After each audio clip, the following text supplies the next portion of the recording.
So tell us then about the floating bridge. We were looking at a possibility of losing the floating bridge altogether, but the council seems to have changed its mind and it's got £3 million to invest. Well, there was never a possibility of actually losing the floating bridge. It was always a question of A, when we were going to have to replace, and B, whether we could afford to fund it. But now we have committed ourselves, as a council will do in the budget next month, to providing the funds to have a new floating bridge as and when we need it. Where's the money come from? Where's it suddenly appeared? Well, we'll either have to fund it from capital receipts or by prudential borrowing. Because this is a major capital purchase, it'll be probably somewhere in the region of £2.5 to £3 million. So does that have then an impact on council tax? Does that impact the budget? Well, because we have been very successful in the last year in actually getting the council finances under better control, we are now able to look at projects such as this and can commit to funding them. But the underspend, I understand, was only 1.8. So where does the extra come from? Well, this will have to be built into the budgets for future years. But because we have been successful in reducing the council spend over the last year, it does mean that we have a better base from which to work.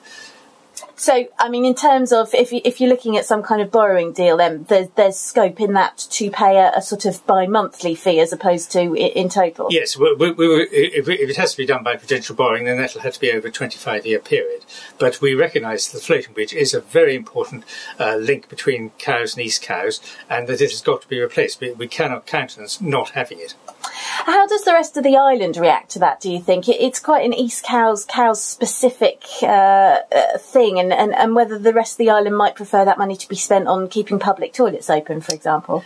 Well, keeping public toilets open is really a different issue because that's a revenue spend. Here we're looking at a capital investment, a major piece of the infrastructure on the island, of our transport infrastructure. And as I say, it is essential between Cowes and East Cowes that we do retain it. As far as public conveniences are concerned, we still have a very large number on the island. We still have 54 open on the island as compared to 65 this time last year. Is it a legal obligation? There was a rumour that because it was part of a main highways route that you would have to legally keep something going that was free to pedestrians and low cost to cars, or is it a council choice here? No, it is a council choice. It's not a public highway. People often say that it is, but legally it's not. But we have also committed that it will continue, as far as we're running the council, to be free for pedestrians and cyclists.